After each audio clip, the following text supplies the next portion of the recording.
The story opens with a couple staring at each other lovingly, under the gorgeous moonlit sky. Things accelerate quickly when one of them suddenly develops a head of a monster and sinks its fangs into the other. It serves as the beginning of a death streak called the mincemeat murders by the media. Shinichi Izumi, a high school student who is scared of bugs and awkward in front of girls, gets caught in the thick of it all. His life is flipped upside down when he encounters one of these parasites directly. However, this entity only manages to seize control of his right hand. The next day, Shinichi spots a girl sprinting after a ball and almost gets hit by a fast automobile. He pulls a move out of pure instincts and saves her by stopping the car with his bare right hand. After noticing an eyeball appear in his right hand, Shinichi hurries home. Soon he realizes that he can't kill Migi, the creature that now lives in his right hand, and must learn to cooperate with him. As one would expect, Shinichi now has superhuman strength and improved reflexes, and he isn't afraid of showing it off to his crush, Murano, at school. Turns out, there are other boys who fawn over Murano too, and Shinichi's new confidence has started getting on their nerves. One bully tries beating up Shinichi, but Migi intervenes. They run into another parasite, but the latter easily takes him down. What begins as a harsh conflict of values quickly gets much more emotional as Migi and Shinichi strive to figure out what's going on with them. Unfortunately, this comes to a halt when a new half-parasite, half-human teacher named Ryoko Tamiya arrives at school. It's evident that she has considerably more power than Migi, but she also happens to be pregnant with a human kid.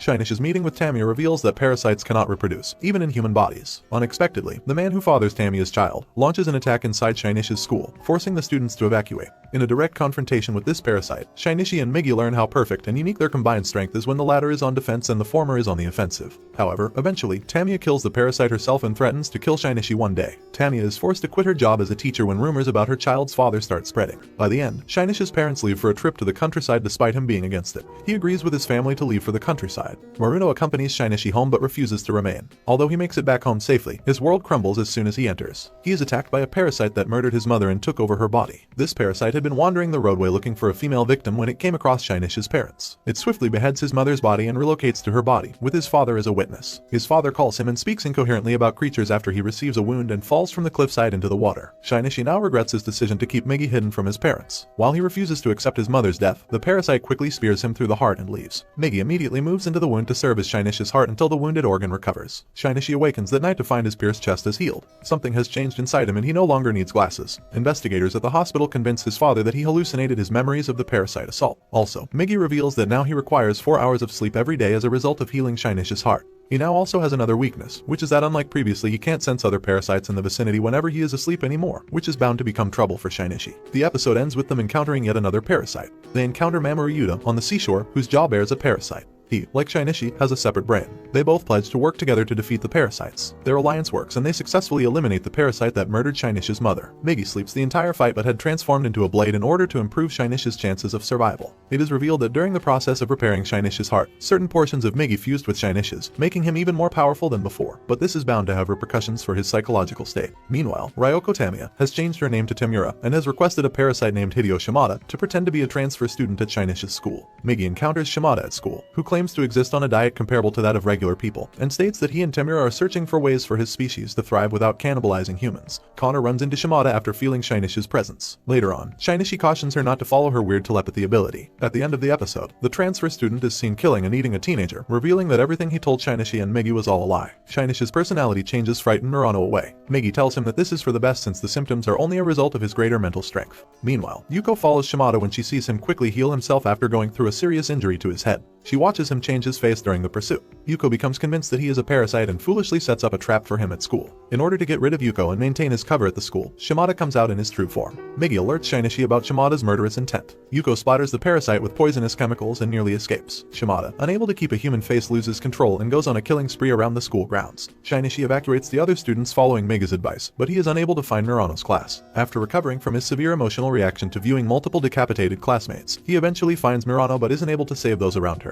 He carries her safely outside and then deals with Shimada, piercing his heart by throwing a huge rock with all his power, from a range that is outside Shimada's sensing ability. Murano, although confused, thanks him for saving her. During a government conference, a method of identifying people from parasites is disclosed, which is that if a hair is plucked from a parasite's head it undergoes short spasms. To add to Shinichi's problems, people have started greeting one another by plucking off a strand of each other's hair. Meanwhile, a parasite fights and slaughters armed Yakuza members in order to test his powers. Shinichi subsequently discovers that the parasites are assembling and running for mayor with dangerous motives. Ignoring Migi's warning, Shinichi chooses to tell Kana about parasites and Migi's existence. Kana is skeptical at first and claims to be able to tell apart Shinichi from other parasites. The following day, Migi receives a faint signal from Kana that is comparable to that released by parasites, indicating that she can become a target for parasites. Shinichi cancels his date with Murano to meet with Kana, who intends to prove her power to Shinichi. She follows her intuition, but instead of Shinichi, she encounters a bloodthirsty Parasite. Migi detects the Parasite as well, so they set out to save her. Kana is overjoyed to see Shinichi come to her rescue and attempts to run toward him. However, the Parasite's blade pierces Kana's heart, and she collapses at Shinichi's feet.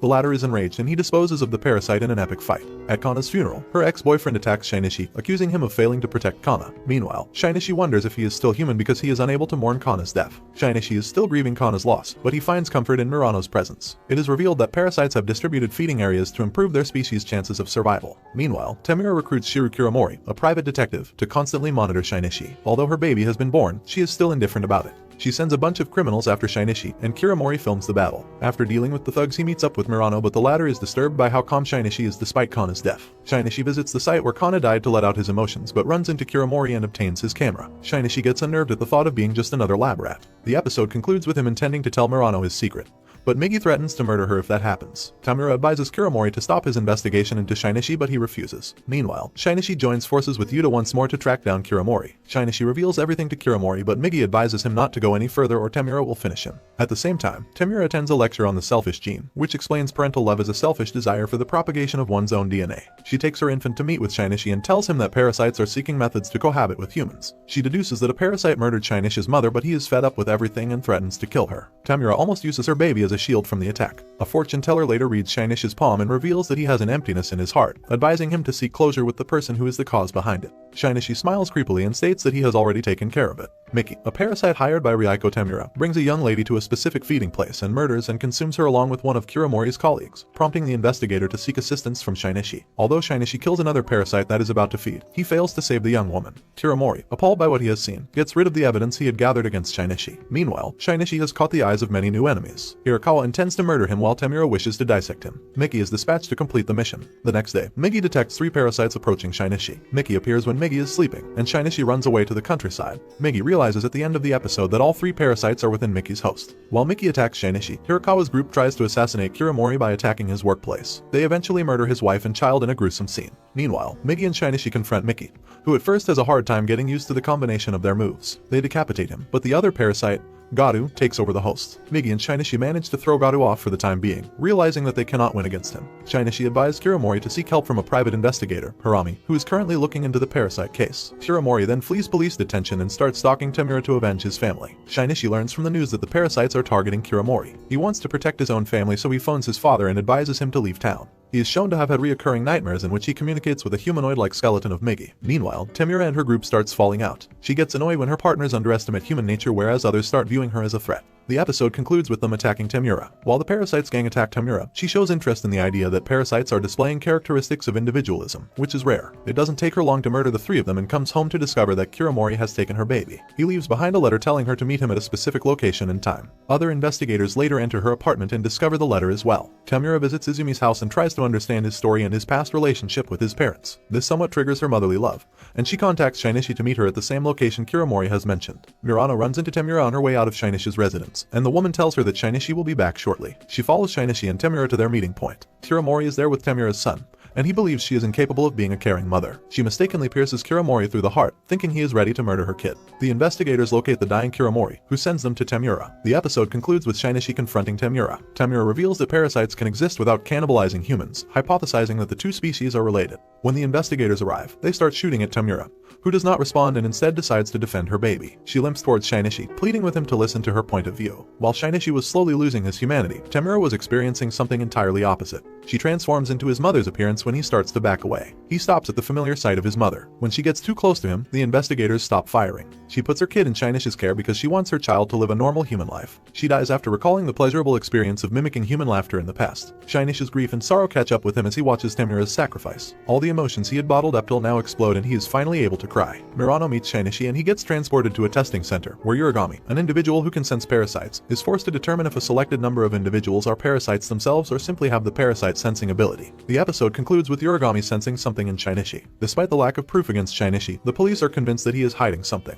However, Uragami lies to the investigators by stating that Shinichi is just an ordinary man. He realizes that since he himself is a ruthless criminal, he has a lot of similarities with parasites and so has nothing against them. Meanwhile, as more members of their kind are slaughtered, Hirakawa begins to suspect something. The police and military have teamed together to assault and kill all parasites at City Hall. Uragami and Shinichi are brought in to detect parasites among a mass of evacuees. The military launches their operation, but unfortunately, some humans get caught in the crossfire. Hell breaks loose when the military decides to use large weapons to take down the parasites. Gato goes berserk and walks into a room with military men and gives them a couple of minutes to open fire at him. But there was never any hope for these men, as he uses every single bullet shot at his body and fires them back at the same velocity. Not with guns, just from his body. And this results in all 5 of them dying. Mayor Hirakawa is assassinated, but turns out he was just a human. Meanwhile, Gato turns his attention to Shinichi, who stays paranoid about the former murdering him for a while, until he meets Murano at the park. They make love and the episode ends with Shinichi's renewed reason to live. The next day, Shinichi and Migi confront Gato during a last-ditch attempt to defeat him. However, Shinichi is forced to flee after Migi appears to have died. He is subsequently taken in by a compassionate old woman named Mitsuo. However, the old woman's village soon succumbs to Gato's hunger, so Shinichi decides to confront Gato one last time. He manages to injure Gato with a rusted pipe after several failed efforts to kill him.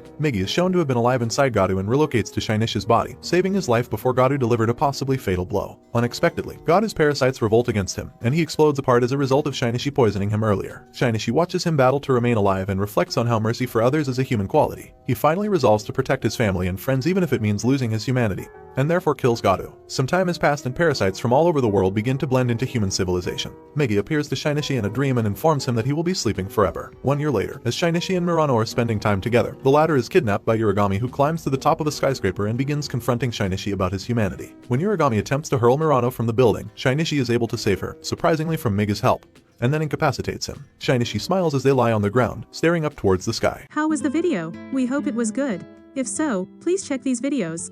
Also, please comment down your thoughts and your suggestions for future videos. If you haven't already, please consider subscribing now to show the support to our channel. We hope to see you soon with another video right in this channel. Have a nice day.